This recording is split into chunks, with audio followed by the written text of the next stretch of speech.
I've been doing this YouTube channel for almost 2 years now, and I thought it was time that I introduce myself to you, that I explain a little bit of my background. This is Vintage Insight Photography. I am James Fisher, an analog man in a digital world.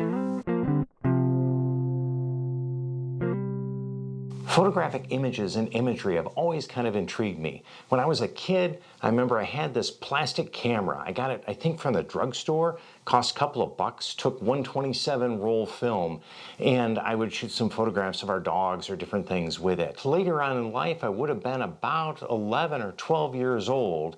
My mom found in my bedroom a pellet gun that I had bought with my own money, and I wasn't allowed to have anything like that. So I agreed I'd get rid of it, and I traded that pellet gun with a friend of mine for this Polaroid camera. And this Polaroid camera took not the packs of sheet film, but it was a roll of film that you had to put in there. You'd pull the thing through, this door would open up along the back, and the pictures would peel out this way. And I had a grand time taking photographs with this.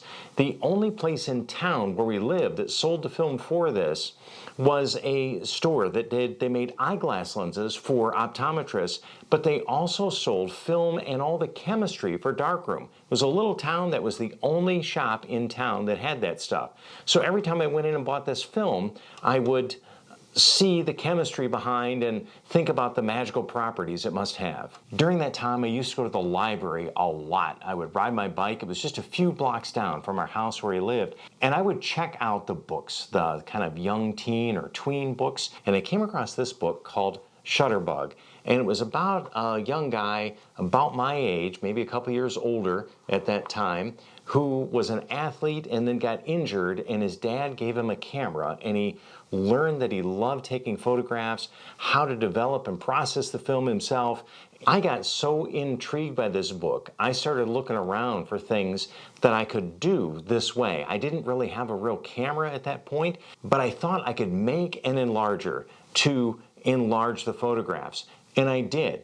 Out of a Pringles potato chip can, a magnifying glass, a toilet paper tube, and some other paper, I made an enlarger. I put a little light in the top and it would project down. I went down to that optical company where I get the film for that Polaroid and bought the chemistry and photographic paper. I bought some 5x7 paper and started making my own prints. I set up a makeshift darkroom in the one and only bathroom in our house that we had.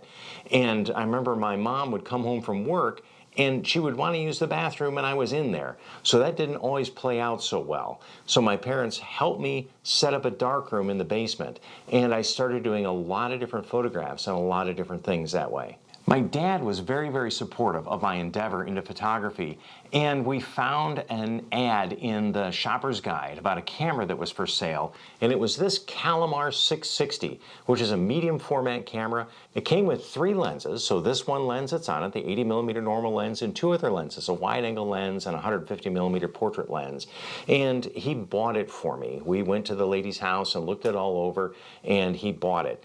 I don't know why I've hung on to this camera other than for sentiment. It's always been a problem. The mechanism has never quite worked right. It was always difficult to work with. One year I took it into a camera shop in order to make it fire. We had to remove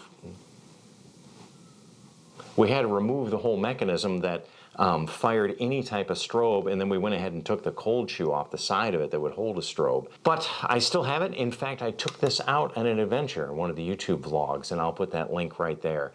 It kind of got me going. I was able to shoot my own negatives, both color and black and white. I could process the negatives, and by that point I had a real enlarger and could make my own prints.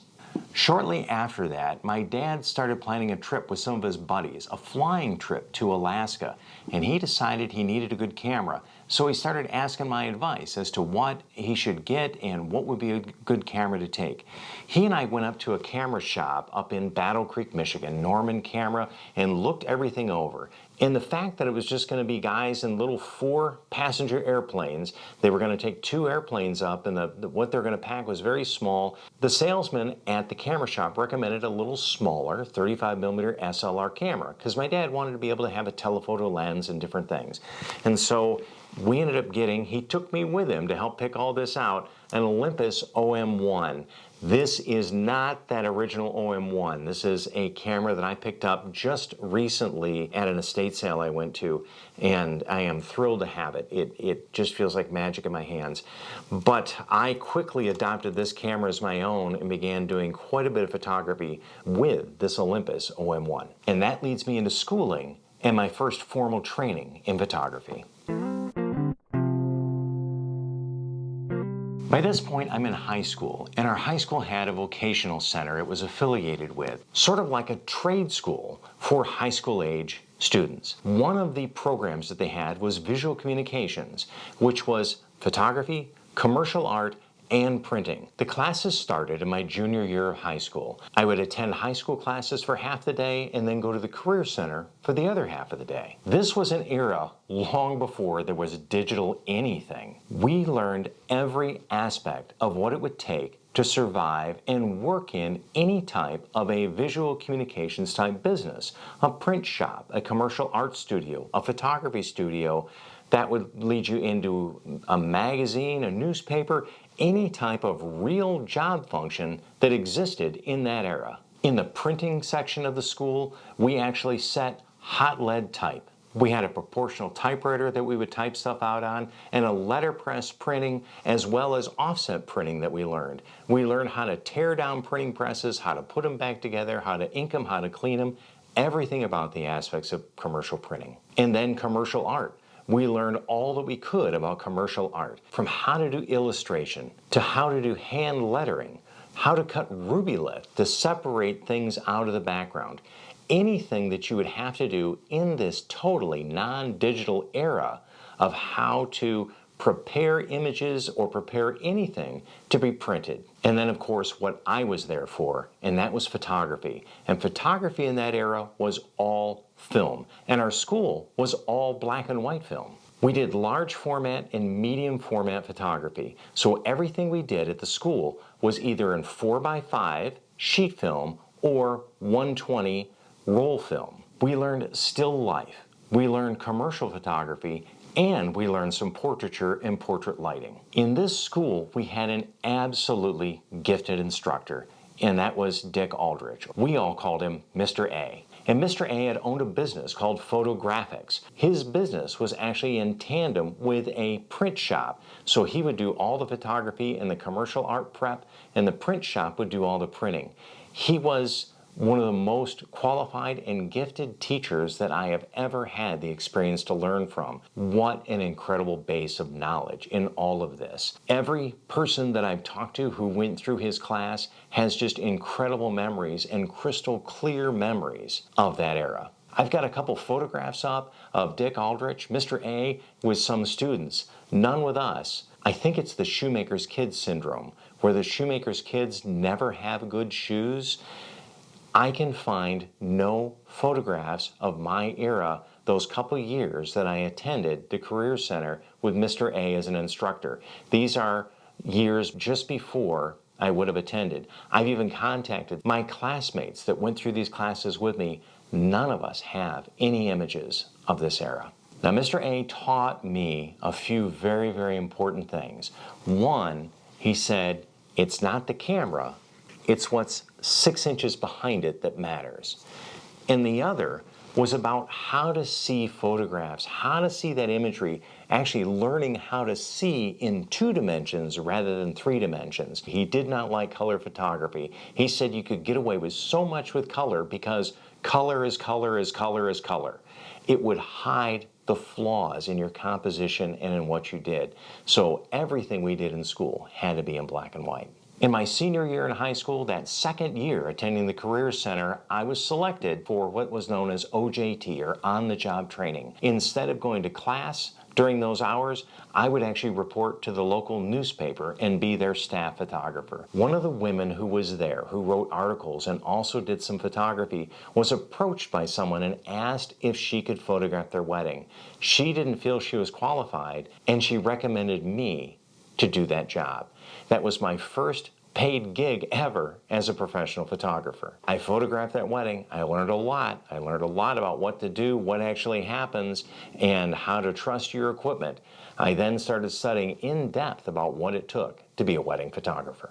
As time went on, I photographed more weddings, did some portrait work for some people, and I also became the official photographer for our summer stock theater. And about a year after I graduated from high school, I was tendered an offer. The offer came from a local investor who had a building and wanted to expand the usage of that building. There was an unused space in the basement. They had heard about me and approached me and wanted to know if I wanted to open a photography studio in this space. They would do all the remodeling necessary and I could have a studio. We agreed on a monthly rent and things were off to the races. I purchased some office equipment, a little coffee maker, some chairs, other things I would need to make people comfortable. Couldn't get all the photographic or lighting equipment I wanted, but at 19 years old, I opened that storefront studio on a wing and a prayer.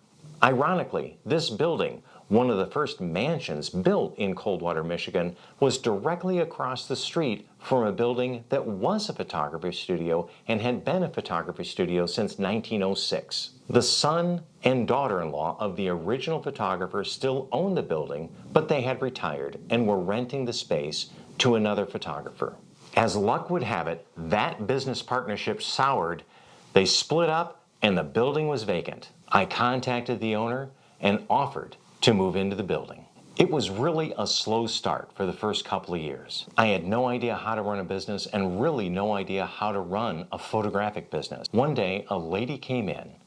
She said, "You need me." And she had worked for a couple of photographers in northern Michigan and brought with her a wealth of knowledge, how to organize a studio, how to file the customer's negatives, how to do orders, and even had recommendations of a color lab to use. And that's when the business started to gain traction. I joined the Professional Photographers of America, the Professional Photographers of Michigan, and the Michigan Triangle group of professional photographers. I earned my degree of Certified Professional Photographer through the PPFA and also the PPMCP. That's the Professional Photographers of Michigan Certified Photographer.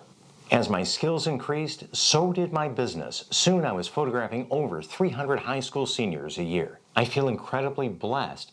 My storefront business existed in what I call the golden era of studio portrait photography. I had the chance to learn from some of the greatest photographers in the country, if not the world. Leon Kennemer, Monty Zucker, Linda Lapp, Rocky Gunn, Marty Rickard, Charles Lewis, Jay Stock, and more. I had the chance to either see these gentlemen work one-on-one with them or in a group setting or take lessons from them, many different things. And what an incredible, incredible learning experience that era was. Cameras I worked with in that era included a Mamiya M645, the Bronica ETRS system, Horseman VHR, I had a Mamiya RZ67 and finally settled on a Hasselblad system. I had a Hasselblad 500 CM and a 500 ELM. The ELM was in the studio and the 500 CM would go out in the field, both for portraiture outside the studio and for wedding photography. I began to offer a video service, mostly for weddings, and would have to do video editing of these weddings as well. So I had a VHS half-inch suite and I ordered in a Sony 3/4 inch U-matic suite as well.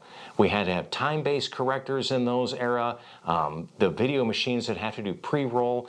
Those Sony BVU 200 decks that I had weighed over 200 pounds each. It took all my dad and I had to lift these things. There were two handles, one on each side of this thing. They were enormous. And I think I've got a picture of my editing suite up here somewhere. And just the slowness of how it worked compared to our digital non-linear editing that we have today. Here's some of the brochures, mailers, and different promotional materials that we had.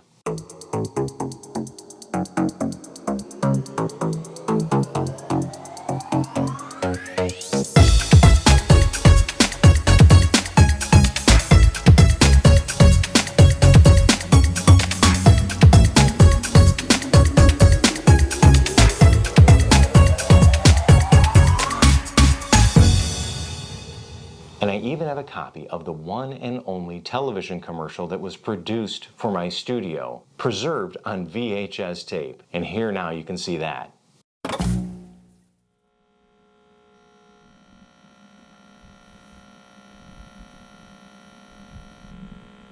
Jim Fisher Photography turns your memories into keepsakes. Special moments, special people, those special times in your life captured in Jim's unique style. Portraits that will last a lifetime from Jim Fisher Photography in Coldwater. But all this came at a cost. I began to burn out. I began to burn out creatively. I had gone through a divorce. I began to ask myself, is this all there is? Is this really how I want to spend the rest of my life? Now, I was still very young. I was about 29 at this point and really beginning to question my purpose in life. I ended up closing my studio and made plans to move to Colorado and become a ski bum. Simultaneously, at the same time, my father became very, very ill with cancer. I knew I couldn't leave and I needed to stay in Michigan. Shortly after I'd closed my studio and moved to another town in Michigan, my father died. It was at one of his funeral home visitations that I actually met Michelle. So as they say, there's a silver lining in every cloud. Ironically, our parents had known each other for years and had talked about getting us together, but she and I had never really met. So I guess my dad had hatched another plot to get us together. Michelle and I married and began our life together. We had children. I continued to work as a sales rep and became trained in kitchen design and then construction project management. It was also during this time that I became an elected local official and even served as our town's mayor pro tem or vice mayor for 2 years. While I was serving on our city council, I started a vintage baseball club, which is baseball played by an earlier era. And we played baseball by the rules of either 1860, 1864, or 1867. I started this team as part of our town's sesquicentennial, but then it was so much fun we kept it going. And realizing that I needed a camera to record these events and to help promote our baseball club, I used 1 year's tax returns and purchased a DSLR. Let me show you a couple of my photographs of vintage baseball right now.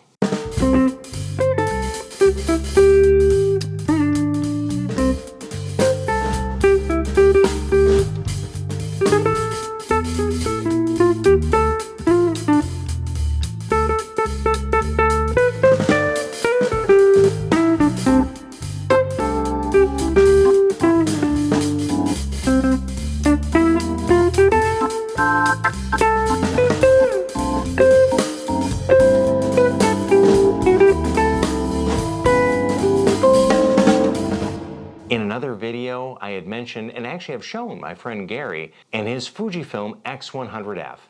When he got that, he brought it over and let me see it. I instantly fell in love.